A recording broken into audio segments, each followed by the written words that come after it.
What we wear out here in Oklahoma, though. So when you say statement piece, what statement are you making? That is a good question.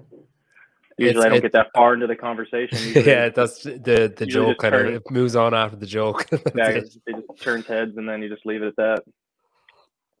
It reminds me of something that you'd wear with, one of those hats that has the tail, like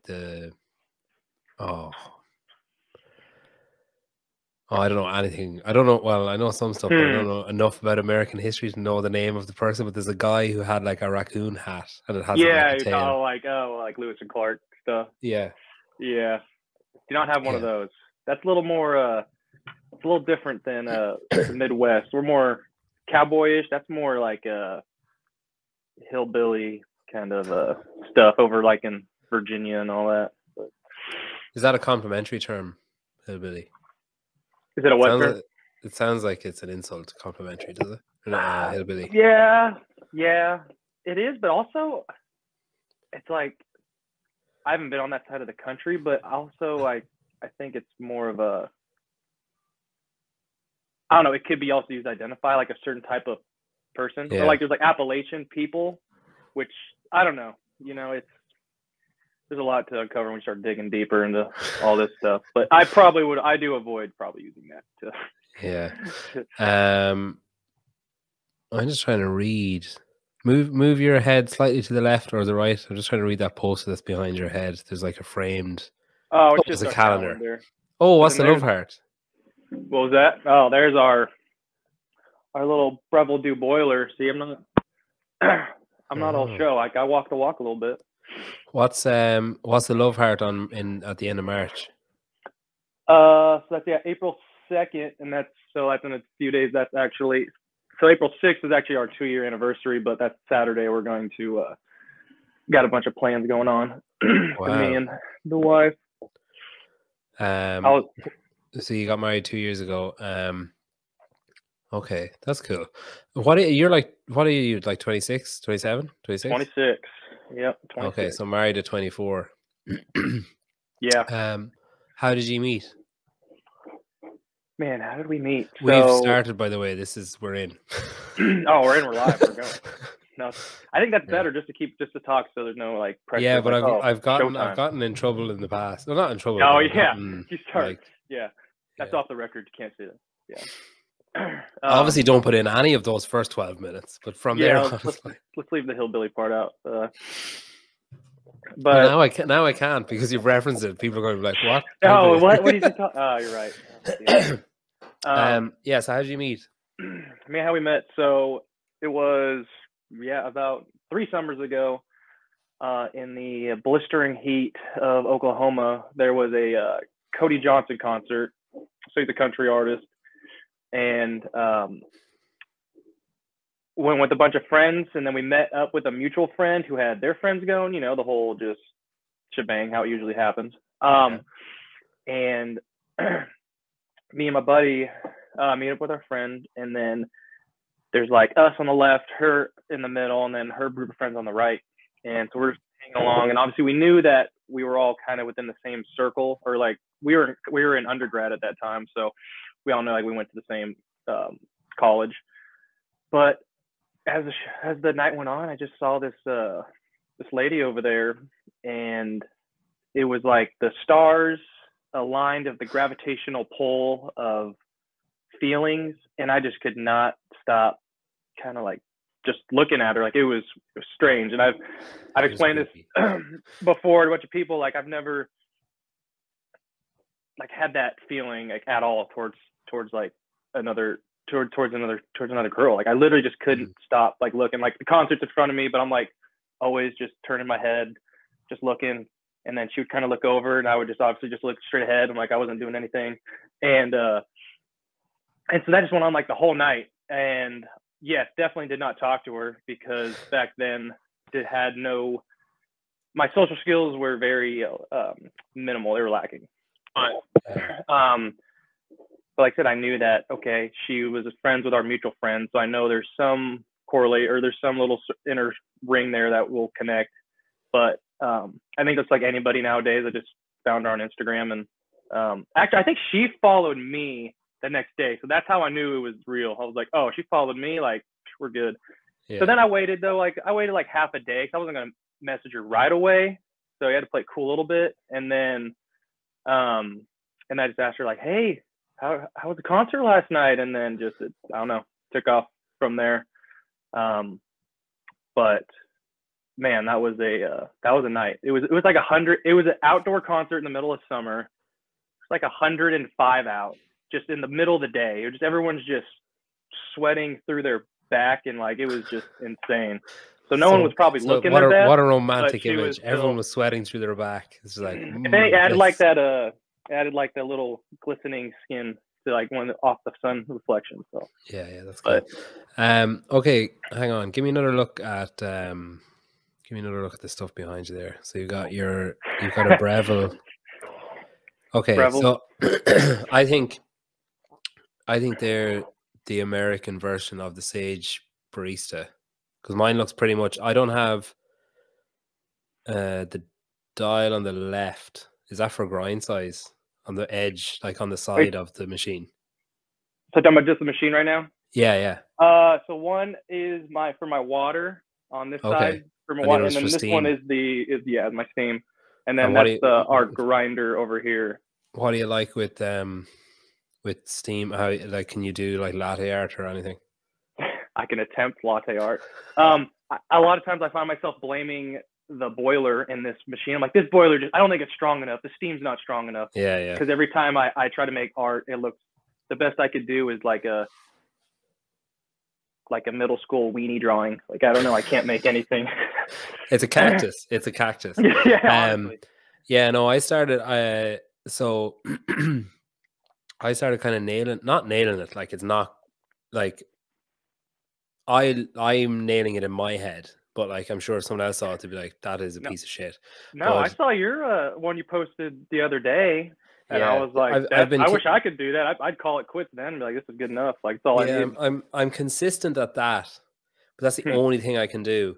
And I also don't know how I'm doing it. I just keep doing the same thing. Yeah. And then it's like, okay, it worked again. But I'm not very conscious while I'm doing it. I just kind of do it. And then I'm like, oh, I meant to pay attention today to see what I did. And then a lot of the time it leans left. It like goes off, it sticks to like one side of the cup and like kind of moves around the cup. And I think someone said that's because I'm like, when I pour in the milk, I like pour move the jug in a circle when I'm pouring the milk at the start, and then I start doing the thing, but that makes like a current underneath. So then when I pour in the milk, it kind of like goes around in a circle. So when you're pouring in general, are you pouring it off the edge? Yeah. Or do you start? Because I start up high, and then I go down. Yeah, down, and then that's when we get the little. I try. I feel like I'm doing them like, this is the one. This is the one. The one thing that changed it for me is I used to steam the milk, make the coffee, pour the milk, and then someone told me that you need to have the milk. So you either make the milk last, or else you have two jugs. And then after you make the coffee, you pour the milk from one jug into another, because it just mixes it up again. Because I used to just kind of swirl it, thinking like, oh, that'll be fine. But apparently it doesn't mix it well enough. So it doesn't mix it well enough. So you have to either do that last, or else swap jugs like before you pour. So that made a big difference. But yeah, like, thanks for coming to my TED Talk about that goes to show that I'm just trash, because I've always done the milk last, and it's it's still. I was hoping you'd say it. Oh my god, you just fixed it. I wish I was the case. So we almost canceled this because you put up in your story that you had bought like what looked like 5,000 boxes of tea. I had to save my skin a little bit. Like, oh, this guy thinks I'm a phony. What's the story with tea? Is that like? Yeah. Are they all like fancy, like, one calms you down, one revs you up? Is it like sleeping pills and caffeine pills? No, I think so. How that all kind of started was when we were actually in Wadapalooza in Miami a few months ago. We had just throughout the weekend, my wife kind of got in contact through Instagram with a guy named Emmerich, and Emmer Carney, and because he was there taking photos, and he was taking some good photos of me. And we kind of found him. We're like, hey, dude, thanks so much for doing that. And we just kind of started chatting, and him and my wife started hitting it off. And just through then, like through over the weekend, we just kind of kept in touch. And then we find out that he told me this, and I should remember, but I know obviously his family is like the owners and creators of like Harney and Sons Tea. And so he was like, hey man, do you guys like tea at all? We're like, we don't not like tea, like especially if it's really, we haven't had like really good fancy tea. And he's like, okay, then what's your address? And then he just sent us over a bunch of this tea, and then we're like, we started drinking. I'm like, this is super good, and this is really nice. And then we dig deeper, and like the whole company makes these what you saw was like these like seltzers, these like CBD kind of seltzers, and even the CBD coffee in the cans I sent you too. Yeah. And it just, I don't know, he's just super kind and super generous, and he's just like, hey, do you want to try this and try this and this? And we're like, dude, of course, like, thank you so much. I imagine him going to his dad being like, guys, I got someone to take some tea. Yeah. No, well, the farther we dig, I'm like, it's a huge, legitimate, like, company. Like, we know a bunch of friends who've just, like, ordered over the years. And we had one reach out yesterday and like, hey, I see you tagging this guy a lot in your posts, and he has the last name Harney. And like, we've been drinking Harney tea for years. Is he the owner? And we're like, no, I don't think he's not the owner. I know he's involved, but it was just, I don't know, it is kind of crazy. Yeah, that's cool. He just took some pictures of me in Wadapalooza, and we just kind of hit it off, and he's a super good dude and got a friendship out of it. So really appreciate you, Emmerich, if you're going to listen to this. Oh yeah, if you are listening to this, I was joking about the tea thing. It's a great business. Yeah. Congrats. I was looking at your Instagram earlier on, and I wanted to ask you. Oh, there's a word that I needed to check.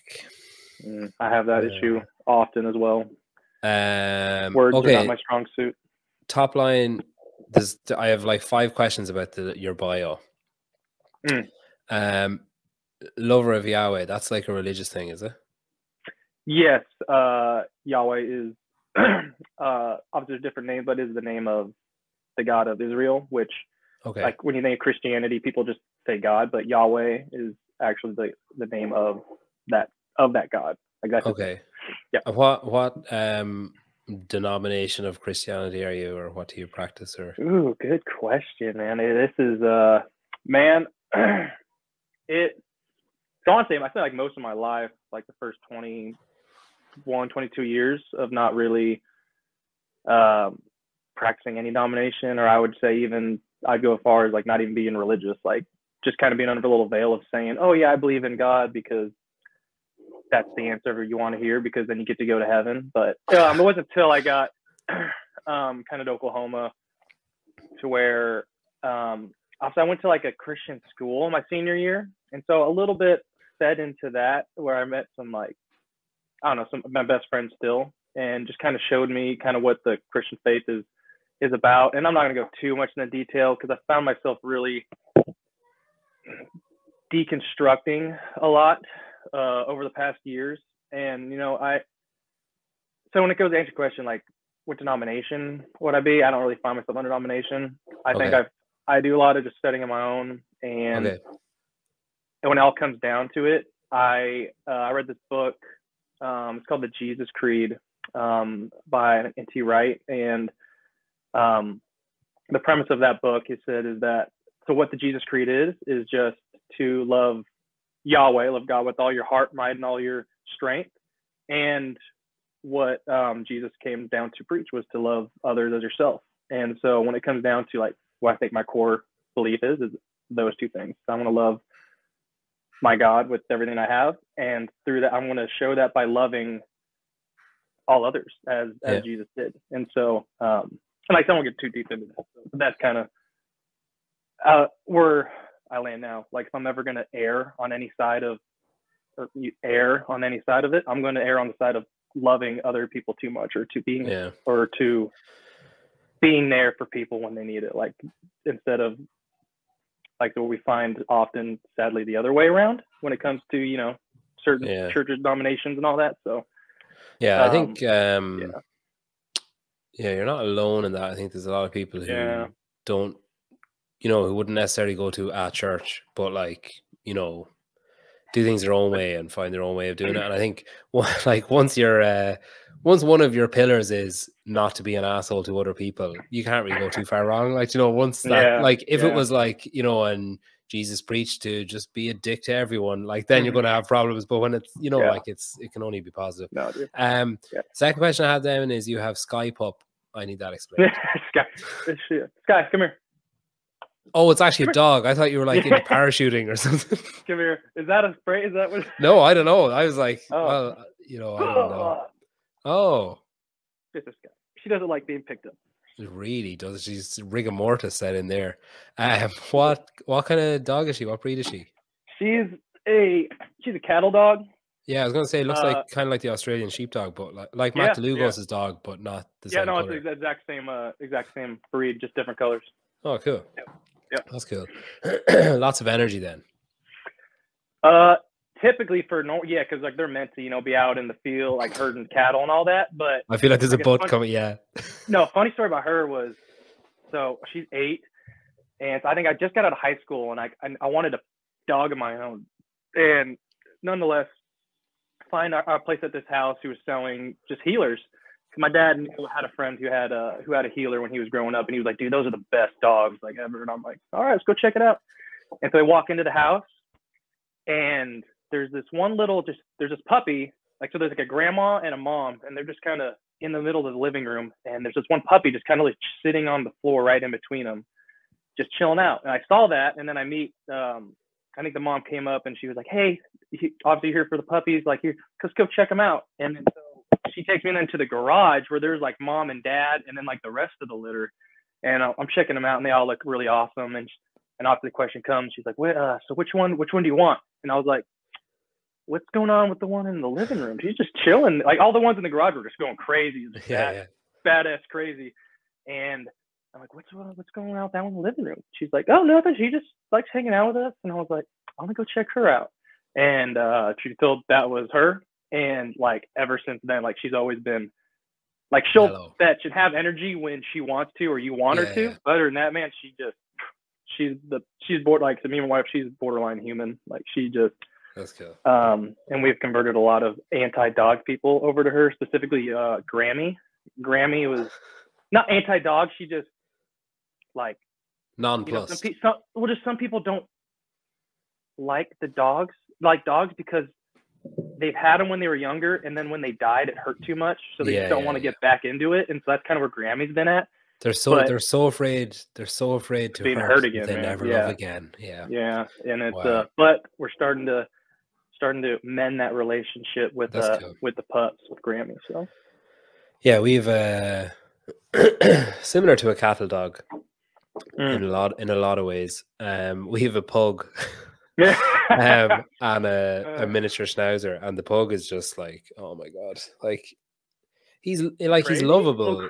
Yeah. But like, he's just so stupid. Like, he's just like, sometimes he forgets how to get up on the couch. You know, like he's been living with us for like whatever, like 4 years, but intermittently he'll just be like, what? How does what? And he'll like do a little half jump, and it's like, how to get up on the couch, and he'll be like, just run and jump into the side of it. And it's like, he just like beg like a pleb at the bottom. And then the schnauzer is great, but like, she sounds like kind of the opposite of your dog. So she'll run. Like, my father-in-law plays golf, and he goes out in his backyard and like just chips golf balls, like just for practice, and she'll chase them. It could be the hottest day of the year. She will just chase him until he walks inside, and he could be out there for 4 hours, and she'll be like, she'll come inside and just like collapse and fall asleep for like 8 hours, and then be like, but if she hears the golf club rattle, she's straight back out again no matter what. So yeah, she'll like go endlessly until she like crashes and then go again. The other thing then, and this will bring us more into why we're here, I guess. Brute strength is listed in your bio. When did you start working with brute strength? So it was about essentially after the games last year. I think I got a little bit on the radar at the last year's semis, and so obviously didn't make it with semis, but then I helped out a buddy train a little bit for the game. So Brandon Luckett, who made it, and so because we were both in Oklahoma, so I love Brandon. Yeah, Brandon's a good guy. Yeah, we were training up together even before the semis, and then obviously he got his ticket, and he was just asking, "Hey, dude, can you keep training with me, man, to help keep pushing me?" I'm like, "Yeah, dude, of course." And so I kind of like went through games training a little bit with all the perks of not going, but he did all the hard work. I was happy to definitely help him out. And so it wasn't like obviously after the games we're like, okay, let's take a breath now. And then I don't know, realized that I needed to explore my options when it came to like coaching and programming and methodologies of like, and that's why I just kind of reached out to like a handful of like coaches and programming and see what was the best fit. And it just kind of happened to land that I think like Brute was the best. How does that conversation happen? So like, obviously you don't have to name the other training companies that you reached out to, but like, did you have in your head, like say, okay, I'm going to reach out to all of the ones that have had success at the highest level? Were you like, okay, or was it more of a, okay, I know these three seem to line up with the way I view training, so I'll go with it. Like, how did you, or did you just throw a dart at a map? Yeah, it was a little bit of a, I wasn't so much a dart. It was just more of like, hey, I'm just going to reach out to like kind of all the platforms and avenues that I know of, and then obviously see what they say, because it's not like all of them are going to come back and be like, oh yeah. So that kind of, I don't know. I reached out to the ones that I knew of that were, well into the space, the ones who have had, who've had prior athletes reach the games, like the ones that know what it takes to get to where I wanted to go. And so through there, like it narrowed it down to, like as I reached out, I got to obviously talk a little bit more and understand like how they approach things, and some of them were just kind of more just like a programming for like all of their athletes. Like everyone's doing like the same a generic thing. Yeah, everyone's doing the same thing, which is still like programmed to get where you want to go. But the one thing I found with Brute, like when I was talking to them, was like, you're gonna have every athlete we have is individually like has your customized programming for you and your weaknesses and what you need to get better at. And then right then I'm like, well, that makes the most sense to me. Like is like the other way does too. Like with you doing all this training, like will your weaknesses start to increase as you train more? Like, yes, of course. And that's what happened me going into even semis last year with similar type of programming. But to me, it makes most sense. Is like, well, if I have a weakness, like I want my training every week to just essentially try to bury me into the dirt till those aren't weaknesses anymore. And so that just really lined up with like my core beliefs. And then that was the biggest kind of deciding factor. I'm like, all right, let's go with Brute and let's see what we can do. So it's been since about, I think, September where I've been full on board with them. And who's your coach at Brute? My coach is Coach L, man. He's the man. He was there any talk of so obviously there's a crew down in Naples now, like I assume you're going to go down at some point. Option? Yeah, I assume you're going to visit like maybe pre-games camp or whatever, but was there ever a talk of a long-term stint like Dallin and those guys are doing? As in like heading down there with them specifically? Like to the way they seem. I gather they're staying there until August, like the James and Dallin and Phil and there was no. I guess the answer is no. There was no talk of like something like that. If I'm honest, I think just because it's kind of how the theme of this year's been, I don't think they. And I could totally be misrepresenting them, and it's not like I'm misrepresenting them on a negative side. But I just don't. I think I got a lot better, a lot faster than they thought, or like I don't know. I think like they knew what I could do, and it just wasn't until like Wodapalooza came, and then the Open came, and then where we're at now, and they're like, oh, okay, like this guy's legit. But also, even if those options came up, I couldn't do them just because I'm here in Oklahoma. Like I said, I still work. My wife, like we're still both in grad school too, and so her grad school she's like so close to being done. Yeah, kind of in a way. Like she's gonna be a therapist, a marriage family therapist, so it's a whole deal of practicum hours and then you got to practice under a supervisor, but also it's all like state like licenses and whatnot. So it's like, hey, she's like 90% done here in Oklahoma, but if we jumped off and we went to Florida or whatever else, then you got to start the whole process over again. And so what are you doing in grad school? I'm getting my MBA. In what? What's that? What does that mean? Oh, sorry. I learned this in my MBA of the cultural differences in international business. But so it's it's a master's in business administration. So okay, learn how to That's nothing to do with cultural. That's just me being an idiot. I should have known that. No. Okay, and then you work. When you say you work, are you coaching? No, I work. You not get started on this. No, but I'm a supervisor at UPS. U.S. Postal, is that U.S. Postal Service? Is that United Parcel Services? UPS. Oh, brown that's and like yellow. The UPS man in South Park. You know the. Yeah. You got you we're everywhere. You got UPS over in the. Yeah, UPS. Where you're at. UPS is fucking expensive. it's like so post in America, post in the States in general is crazy. Like it is insane how expensive it is to ship something.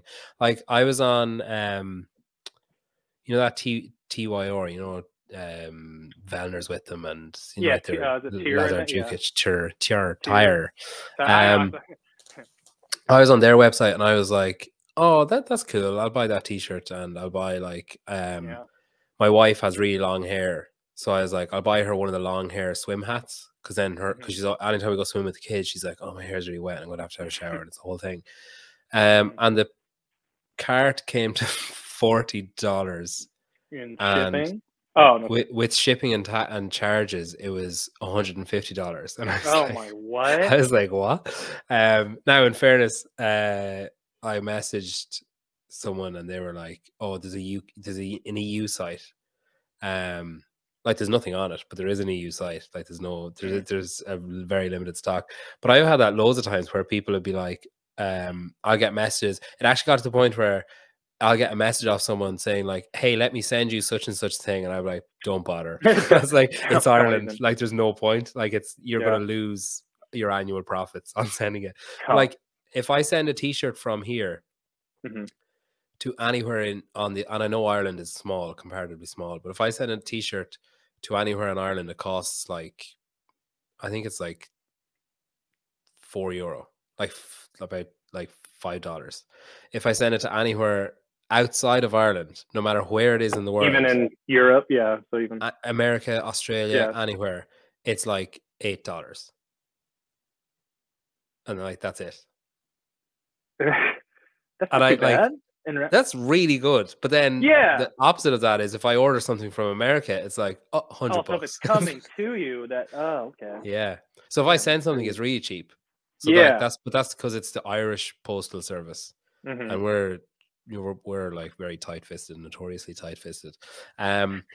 So you were supervisors then, like I'm assuming then that the last 2 years have been pretty manic then for delivery company during pandemic. Must have been like everyone just ordering everything out of necessity and boredom. So like I can have a little bit of insight on ask why those shipping costs are so high. So obviously when COVID happened, it was just a surge, and everything has gone online online shipping and ordering. And obviously there's a lot of like nuances with this, but the overriding theme is like, at least at here UPS, like we had to start charging more because we had to start deferring business away, because if we would have kept our price, kept on taking it all, like we couldn't process all of that. And so there's a little bit, and even like times of the year, like that'll also like occur. So especially during, so we call it peak season. So that's from like Thanksgiving to Christmas. right? Everyone's ordering their things. Like we have to like influx our rates, because if like we have to defer people, we have to like have them go ship with other companies because we can't handle it. Like that's how much stuff like we're getting now. What are your you didn't have to defend your company there. That's good of you. Oh, trust me. Don't give me. What are your working hours? Yeah. So thing with operations, which is it's nice, but also can be pain sometimes, is that like there's never how it works. EPS is like we have there are shifts. Okay. And why there are shifts is just because obviously it's like a logistics company. We have all these trailers that are going from one center to another center, and we're all on schedules. And so, and with operations and logistics, it's all about efficiency and productivity. And so that's why we try to time everything to where we're starting at a certain time here and ending here, and then we're going to have another shift come in, because then we're going to allow trailers to kind of come, add up, and then just keep kind of going. So depends the time of year. Right now, it's slow, but it's not, it's still crazy. I'll head in about 11-ish, 11 o'clock, 11:30, and then we'll go till about 5:30. Depends how well the sort is ran. And like I'm pretty good at what I do, and like I run a pretty good shift, but there's a lot of others variables at times that say how the flow in the building's getting processed, where you can't really do anything about it. Like sometimes you just kind of how the last shift did. That's so I probably actually plays a big factor. So I used to work like so you got to think, you see the brown trucks all over in the middle of the day, right? So everything that I do in operations happens way before like the normal hours. So I used to work the sunrise shift, which was like 2 a.m. to like 9 o'clock. Oh my God, that was not sunrise. 2 a.m. is not sunrise. Yeah, exactly. That was brutal. I did that when I first got on there, and somehow I was still managing to train twice a day. That's what I was just gonna ask, because like most people, like, so you're like a semi-final athlete level at the minute. Like that's your current pedigree. Like I reckon you're on an upward trajectory. I reckon there's something else coming. Like, hopefully this year, maybe next year, like at some point there's something else coming. Like you're on that trajectory. But at the minute you're a semi-finals athlete. And I would say you're a rare breed of semi-final athlete who works like shift work, or who doesn't like most athletes, and I'm open to correction, but like most athletes coach, and they build their coaching hours to suit around and with the aim of gradually decreasing them. So they have less coaching time, or they might take on like one-to-one clients because it's more like lucrative, I guess. It's quicker. Like obviously I'm not asking you to say you're going to quit your job, but like do you think that is that a thought you've had of like, is this sustainable? Is it too much time doing this, or is your aim with training to be like balanced and like to have a more normal life, we'll say, than some of the other athletes who are like, tunnel visioned? Yeah, that's been a long discussed talk with me, my wife, in-laws, my family. UPS is not like my long-term goal. Like I'm here because they're paying for my master's, and there is a bunch of opportunity. Like I actually, about a month ago, I was up for promotion and I turned it down because it would just take up more of my time. And then I literally got a call yesterday about another promotion. I'm like, I can't. Like I just they probably think you're paying hard to get. They're like, offer them the next one. They're like, how much do you want? No, but it's because it's not my long-term goal. Like I have a plan for like, even when CrossFit is open. Like right now, me and my wife sat down, and the moral of our season right now is, I don't know, I want to chase a dream, and she's been nothing but supportive. And you got one chance, especially this type of dream, you got one chance to do it, and we don't want to have any sort of like resentment towards like, when I'm older. Like I don't want to be like, oh man, I never got to do what I wanted to do. And you just, you hear that story a lot when it comes to parent, like, because we don't have kids and we love kids, and we're not there yet because we're going to finish school. But I don't know, I just didn't want that to be the case. You hear that a lot. You just like, I don't want to be have any resentment or living through trying to live through my kids for what didn't have the chance to do. And so I have an opportunity here to do, I don't know, something that I want to do. Like, it's a dream. I mean, it's a dream. And to go to the games, compete at the games, man, to do something that very, very, very little can do. But like I said, right now I got to work to for school, but also just to provide. It's a scary thought. I can't back up. To answer the question, no, I got to keep working, just mainly because it's not even an option right now. Like, if it was on the table, or say, hey, I was able to work with, a handful of companies to sponsor, and then to actually have enough. Not only do they have to match what I'm making, but enough to where I feel comfortable to, to say if something hit the fan, that like I'm not just back. It's scary because right now I got good wage, I got really good benefits. There's a lot that UPS offers that it would have to cancel out. So, but that being said, if everything lined up and where we felt pretty comfortable that we could, stop working and pursue this full time, because in the end, anything that's not training or recovering for, games is essentially a distraction. So yeah, would more time during the day, so I don't have to go into work every day, help? Absolutely. But we're just not there yet. And hopefully that is soon, because I don't know if that's what we want to do. Yeah, man. So yeah, I'm tired. I was looking at your open over the last few years. So you are remarkably consistent, apart from 2021. But like 2019, so you've done the Open 4 times. You've made semi-finals twice now. Yeah, with this year, it would be twice. Yeah. So you've done the Open 4 times. You've made quarterfinals. The 2 times you could have, you've made quarterfinals. The 2 times you could have, you've made semifinals. You finished 40th in the United. Like, was 2019 your first year doing the Open, or did you like piss around doing it a bit but not entering your scores, or like? No, I know that was, I've interviewed people before who didn't, like, say Adrian Munweiler said that he didn't do the Open until he was like, he wanted people to be like, who the fuck is this guy? When he was on the leaderboard, he didn't want to be like in 5,000th and then slowly work his way up. Is that like, had you done it and like been training a long time, or was 2019 where you like, what's a double under, and then finished 40th? No, I think so. The 2019 Open that one actually happened in 2018.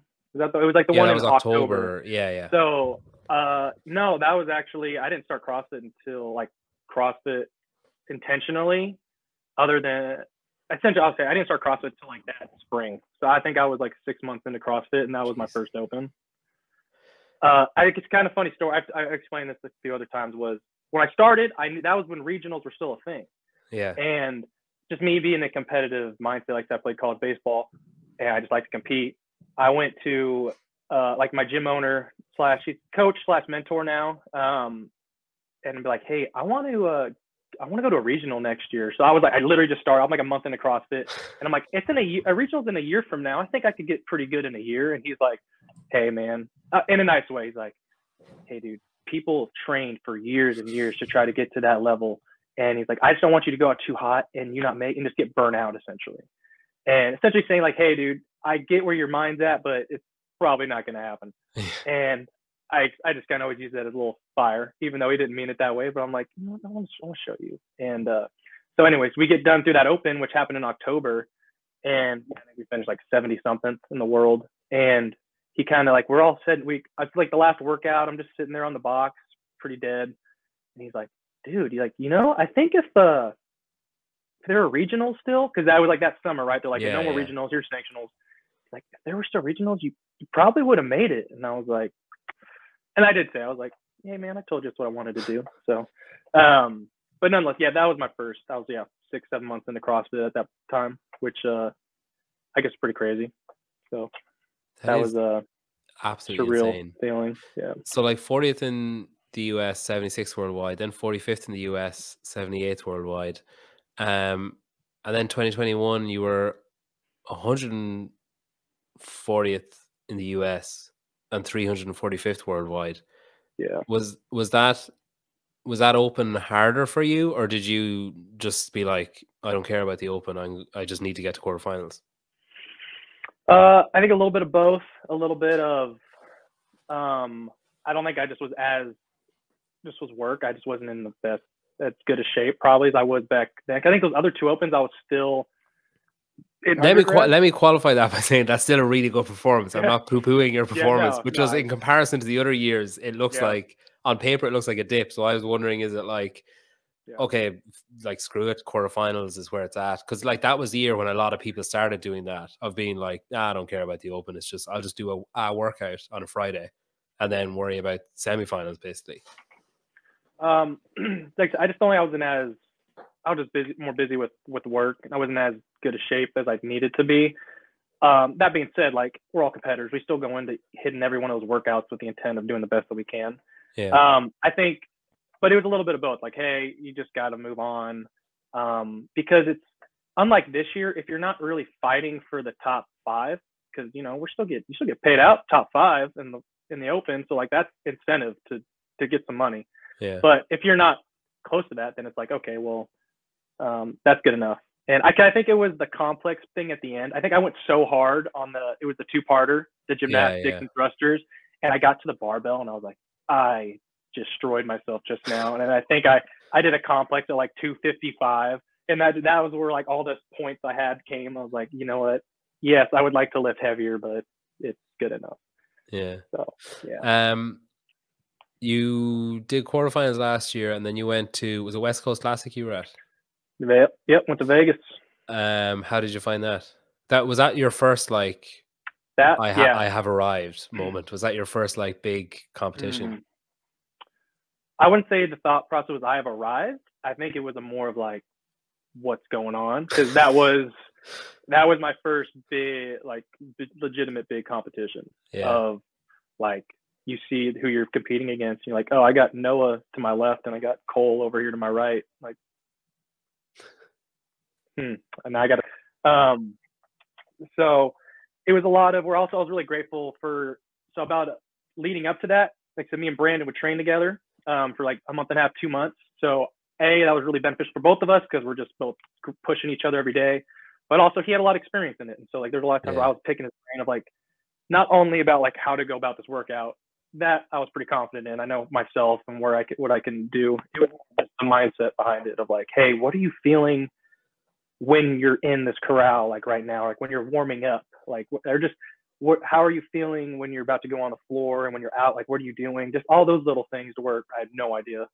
So I was really grateful for our friendship and for the. Did he do he did West Coast? Yeah, we went to the same. So that's always it was a little. Was there a point? Did a point come where he was like, "Yeah, get lost, Matt"?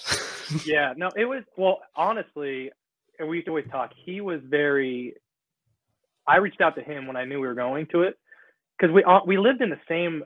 Like we were like 30 minutes away, 20 minutes away for like a whole year and a half.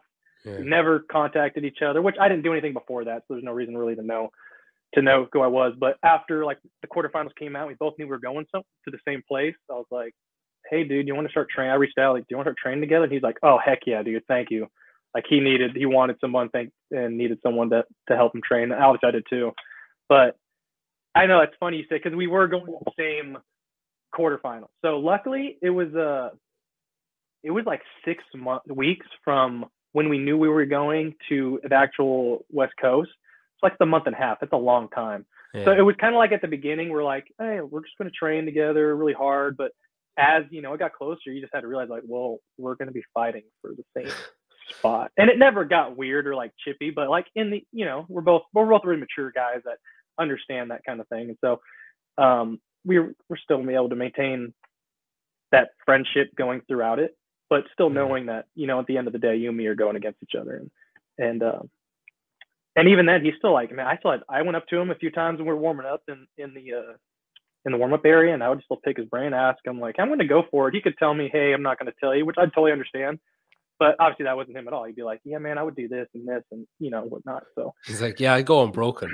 Yeah, exactly. Just every answer like, to every you want question to go out. You're going to want to go out really hot on this. Yeah, you want to go out as hard as you can and just hold on to every. And you're like, okay, really on the ruck run, really? Yeah, oh yeah, sprint. Yeah, it's a one in that first lap. Okay, it's one in the first 100 meters. Yeah. You just need to go for it. So next up, after sorry, at the end of semifinals, then are you like, if that's your first major competition and your first what would you call it, like your first taste of that level, and you finished like 13th? Is that at the end of that, are you like, are you disappointed? Are you satisfied? Are you proud of yourself? Are you, you know, like, have you got regrets, or are you like, well, it's my first goal, so I like, you know, like, how do you, where do you fall on the line between being ecstatic that you were there and being disappointed that you didn't move on? Good question. Good question. I haven't reflected on that too much in a while. It was a little bit of disappointment. I think I remember literally walking off on that last event, and I had this weird thing. I wanted to let myself just kind of, like, I was at this point, I felt like I let everyone who was behind me down a little bit, and so I just wanted to kind of like, I wanted to break down. Like, I felt like I wanted to just like let it out. It's okay. I couldn't. I don't know why. That's probably something a little more traumatic in my past, but you know, we'll talk about that another time. But we'll just skirt past that.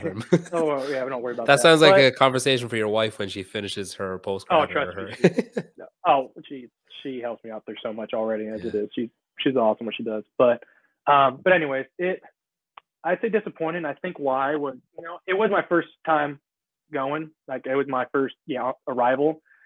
But I don't know. I was pretty confident. Like, I was still good enough and fit enough to go to the games like last year. And granted, a few of those workouts were not the best for me because overhead movements are still a struggle, because I did hurt my shoulder back when I was playing baseball, and it's just kind of a lingering. It's something I'll always have to deal with. Like, I've done everything I could to help fix it, and I even had this off season this year procedure. I got like essentially stem cells shot in there to try to help it. But it's just something that's always going to be an issue for me, and it's fine. Like I said, I'm just gonna make everything else around me that much better. But I did finish 13th. I don't want to try to justify my 13th finish, but I technically, over that weekend, like, I was sitting a lot. I was not a 13th place finish. Like, I think I was like 7th going into the last day, so I was just outside, and so that's where I had to take some shots in these events, to where I took some shots and I just didn't pan out. So it was like the last event. I think I was actually sitting 9th, so I was really, and I was like a few points behind the last chance. And so we're like, I think 5th's a little out, which is a bummer. But like, if you want to go last chance, even continue your shot, you got to go for it. And that's what I did. I went for it on the last event, and I was right there, man. Like, I looked back at the video, and it was the clean ladder. It was the finale of like the quick muscle ups into all the quick clean, squat clean. Yeah. And I got to that last bar, I picked it up like a half a second too soon. Like, if I just would have one more deep breath, went for it, because like, that's easy weight for me to clean, especially squat clean. I would have hit it, and I probably finished like top, honestly, even like maybe close to 5 in that workout. And I'm going to last chance qualifier. But I hit it, and I missed it twice just because I kept going. And after that, I was like, all right, it's over. And so dropped me down to 13th, but a little bit disappointed, because I think I knew like I could have gone to the game. When you saw, like, say, if that was me, like, no matter how confident I was in my ability, if I looked at that roster as it was announced, as the invites were being sent out, or the posts were going up, I would have just been like, every name that came up, I would just be like, oh God, come on. Yeah. And then the next day I was like, oh, for Christ's sake. Like, if that's your first step onto that kind of competition floor, are you fighting with yourself to, like, I know you said there that no is one side and Cole is the other, but are you fighting yourself like not to give a shit? Like, are you like, or is it 3, 2, 1, don't care anymore? I think it's a little bit of, I think the days leading up to competition, you see everyone, we're getting all our gear, we're getting all our stuff, and you see them there and there, and you're trying to like not make anything of it, but in the end, you're going against them. I think definitely when you start warming up, and even when you start warming up and you see that they're doing the same thing you are warming up, it's kind of like eases your nerves a little bit. Oh, they're just, and honestly, the biggest thing was, although I'm not the strongest dude, and trust me, I'm working on that. But I'm actually like one of like the bigger guys. And so that was honestly, I told my wife that I was like, I'm walking around, I'm like, I'm a little bit like bigger than these guys. Like, I don't know, you see them everybody on the screen, on the video, YouTube, like, these guys are massive, right? And I kind of walk in, I'm like, oh, okay, like they're just like me, man. They're just dudes just like me. And then I think as the weekend goes on, especially when you're on the floor, like you ain't thinking anything. I think I was, if anything, my first time, I'm so tunnel vision. I had no idea what was going on, which I remember reflecting on that after. I was like, I need to have more awareness of what's going on around me, because it was literally just 3, 2, 1, go. And I would just like on my own lane doing what I was doing. And like half of the events, like that was good enough to get me a 3rd, 4th, and a whatever 7th or something along the weekend. Which was kind of comforting. Was like, hey, when you go and you run your race, like you beat these guys. And so I was like, okay, all right. A little confidence there, but it was a lot of mixed emotions, man. It was a lot of just learning on the fly too. Like, how do I warm up for this event? What am I doing? We got a corral. I've never corralled for 15 minutes before. Like it was a lot of learning experience, which is also why I think the last time someone asked me a question was why I made it a point to go to hit a big off-season competition this year. So why we went to Miami was because I didn't want the next feeling to be this year again. I didn't want to be from West Coast to whatever West Coast again. Like I didn't want to go a whole year with not feeling it. So I was like, I need to hit another big one so I can practice more just of how it all kind of runs. Wodapalooza then, so you finished like 21st, but your last 2 events you didn't enter a score. No, I had to withdraw on that last day. So what happened? It was one of the workouts to celebrate 10, so very heavy it was like handstand push-ups and heavy overhead squats. So just handstand push-ups aren't an issue for me. It's the overhead squat part, which is also why you'll see my other total on the quarterfinals was garbage. But during that workout, and I was honestly only about a month-ish into like normal training before I went to Miami, and that was when I had the off-season procedure, so I need like a month to rest from that. So we didn't do a lot of volume when it came to shoulder anyways. And then on top of it, just going into a workout like that is very intense. Yeah. I just kind of tweaked it a little bit, and just a lot of talking. Like, could you have gone on, do you think? Was it like a long-term thing to be like, no, pull out? Like if that was there was August, could you have kept going? Do you know what I mean? Like if it was semis, and if I had to keep going, I could have. I was warming up for the first event on that last day, which had handstand walking in it, and it was like a little tender, and I couldn't walk as fast as I normally would, but I was still able to warm up for it. But in the end, we're like, okay, what are we getting out of this the weekend if we finish, and is it worth it? And essentially we came to the conclusion like, okay, I feel like you're going to have a little bit of like resentment if you finish the weekend, because you're going to go and you're not going to be able to put your best performance in just because you're not able to. And you're probably going to be a little more upset with that rather than, hey, let's just call it. What we needed to do was more of just to learn about ourselves of where's our strengths right now? Where's our weaknesses? Where do we stack up against all these other guys? And we got enough of that information without even doing the last 2 workouts to where we're like, yeah, it's not worth for this to linger. You do these last 2 workouts so you hurt it even worse, then is that worth it? Like, no. So let's just call it, which was hard. Like, it wasn't that easy of a decision. I was like, I want to finish. Like, I'm right there at the top. Like, I want to keep showing them what I can do.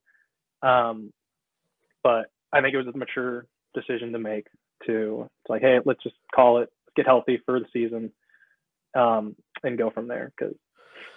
Yeah, like speaking of showing people what you can do, so you finished 2nd worldwide in the Open then, and 2nd in North America and 2nd in the United States. Pan check. Wow. Yeah. Were they all one and done? They were all one and done except for the last one. I did redo the last one because it was, and like, yeah, actually, I know probably a lot of people won't admit they did, but I redid the last one because there was a lot for me to gain if I did better, and there was not much for me to lose if I didn't. Yeah. Like my first score was still top, I don't know, it would have been top 20, 30 still. But did you go into the Open, like say a couple of weeks before the Open, were you like, because obviously I know you said that you get payouts, but like, yeah, was that the goal? No. Like, yeah, like, is it, because I know a lot of people were just like, screw it, I don't really care. Like, it's just like, just do it as part of my training and move on and whatever. And like, I guess that kind of ego attachment to the Open for a lot of, say, the 5 to 10 year games athletes or whatever, or like, elite level athletes, they've kind of just detached themselves from it. And they're just like, it's not the Open anymore, it's just the Open. And then it's on like semifinals are where the focus is. And I know you're in semifinals and you were confident of making semifinals at the time. So I'm curious as to performing well in the Open and giving your best for the Open. Was that just because you did the workouts to the best of your ability and that's where it left you? Or were you going into the Open being like, I want to make a statement because of finishing 13th when I felt I should have finished better and having to withdraw when I felt I could have, if healthy, could have done better? Yeah, good question. It was, no, that wasn't the plan. To answer that question, that was not the plan at all. It was fun. I had a funny story. Honestly, the first workout with the wall walks, and I posted about this too. I guess the do not disturb button on your phone does not incorporate alarms. It'll do calls. And so I was 7 minutes into that first workout and my alarm went off. And I was just, I've dropped some words that, might have been upsetting to some ears, but it was just like, I was like, are you kidding me? Like right now, like I was moving, I felt good. And all of a sudden it's gone. And I didn't have time. Like I had to go to work like pretty soon after that. And so I was like, I can't, what do I do? I got to do it again. And so like, I kind of just like walked around for like 10 minutes, got my heart rate back down, set everything back up. And I was like, all right, let's go again. And so, an extensive warm up. It was literally just a very intense warm up. Yeah. But, and so like I hit that workout just the best of my ability at the time. Like I literally did half the workout before and I went in, I did it again. And that so happened to land me whatever, like a 10th on that workout. And so we're like, that's really cool. And I think my coach asked, like, is that your best finish on an Open workout? And I was like, yeah, it is. That's really cool. And so we just kept, just going throughout the week, training normal. And then the second workout came out. And once again, it was like, I trained that morning, I went to work, and then I came back to the gym and I did Friday Night Lights with my gym, because that's always super fun.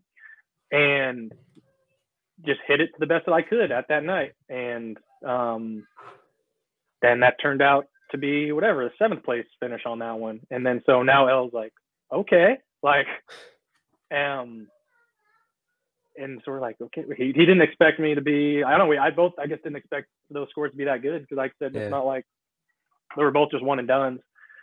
And then we go into the last week and we're like, oh, okay, like this is something you can also do pretty good on. And so I think it was after the second week, we're like, let's screw it, let's freaking go for it. Like, I talked to other people saying, it's, the Open kind of didn't matter because there's some marketing yourself in that too, right? Like people see your name at the top of the leaderboard in the Open, like they see who you are, they check you out. That's half, most of the name of the game here in the sport now is just trying to get a following.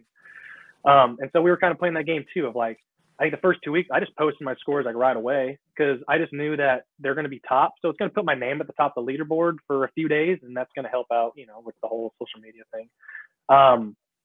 But then once the last workout came out and we were talking to Elle, we're like, let's go for it. Like we're right there. Like we could win this, and hit it the first time.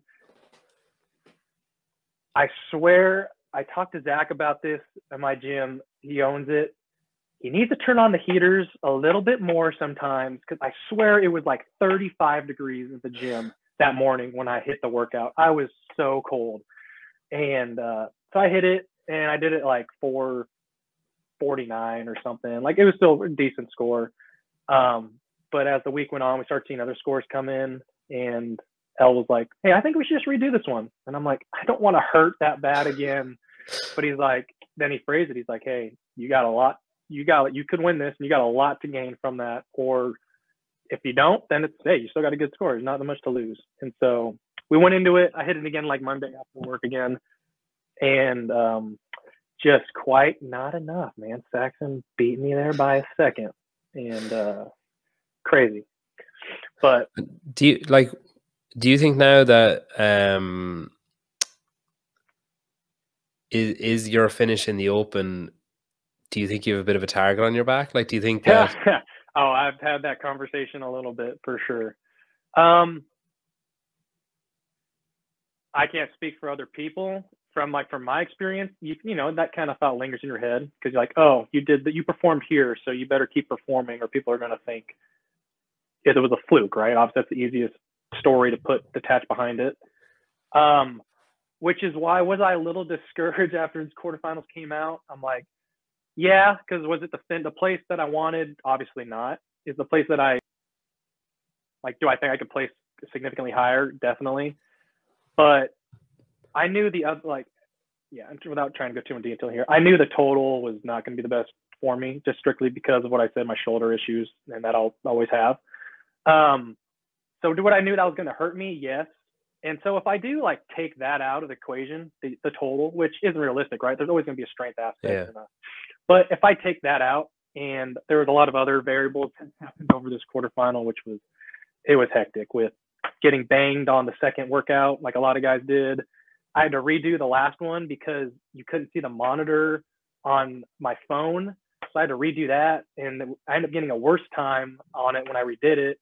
And but I don't know, if I go through each workout and I look at my scores, like, they're still top. Like, yeah. So I was a little discouraged, but I got, like, I don't know. And it's having me just kind of reframe it. So my mental health, to not get too discouraged, of being like, hey, dude, yes, we knew this one was going to be bad. It was definitely highlighted a lot because there's 8,000 guys doing it. So, like, when you do poor on one, it's gonna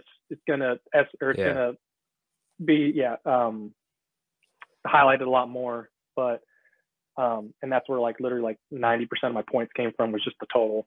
And I was kind of rambling on there, but yeah, it's a little bit of fighting of, like, hey, you got to perform because you did get second, right? I'm sure people are going to keep looking for you, but at the end of the day, you just had to punch a ticket. And that's what we did. And now we're just going to go back to hitting it really hard, and then we're going to go try to go win a semi. So, have you a preference for what semi you'd go to? Yeah, I think I wanted to hit one of the Tennessee ones. You know, I don't want to. I feel like everyone wants to do Mac because you get a sword. Well, I didn't even think about that, but Mac was pretty cool last year, man. They definitely put on a good show. I think Syndicate Crown would be cool. I don't know. It's a new one. I always like, or not. I wonder will they give out a crown? Honestly, that would be sweet. Or like a bow and arrow, or they'll have to give out something. But my plan to hit, I think, those two. Obviously, I don't think there's much to say on it this year, what I'm hearing from athletes' perspective. I think they're just going to rank you and put you where they want you, which is fine. Less pressure on us to have to game plan. Yeah. Send us somewhere. It almost is better as well, because what could be worse than saying, I really want to go to Mac, and then, like, that's the stacked one everyone picks. You know what I mean? Like that, and then it's your fault because you picked. Yeah. Oh, to why did I choose that? Yeah. At least if it's out of your control, it's out of your control, and it's just like, okay, I'll do what you tell me to, rather than like, no, that'd be awful. Okay, so the semifinals, then it's out of your control. So that kind of changes. You can't really have much of an opinion on it, I guess. We'll finish with a quick fire. So, swim or run? Ooh, that's tough. So it's a quick fire. That's not me. I'm trying to swim. Barbell or dumbbell? Dumbbell. Handstand push-up or overhead squat? Handstand push-up. Clean or snatch? Oh, clean. Yep, not even close. Row or ski? Row. Gymnastics or cardio? Cardio. And I've asked a lot of people this recently. What would you deem as a successful season if we were having a conversation in September? As the season's gone on, the mind shift has changed, and it's had to change after me talking with Elle a lot. Successful season, I think, this year would be, man, I don't like putting numbers on it because I think that's unrealistic expectation, but competing, our goal this year is not just to get to the games. Our job is to go compete at the games.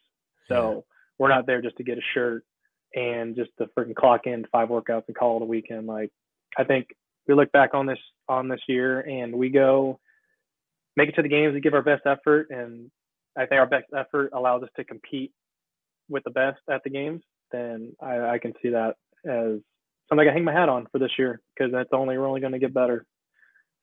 Especially with more, I don't know, the more we do this, more opportunities. Say the time does come where I can put work on hold and I can just do this full time, then like, okay, that's a whole new game. Now I got 24 hours a day just to focus on this rather than trying to cram it all in on a certain amount of time. So, I think that'd be. It's a confident answer. I like it.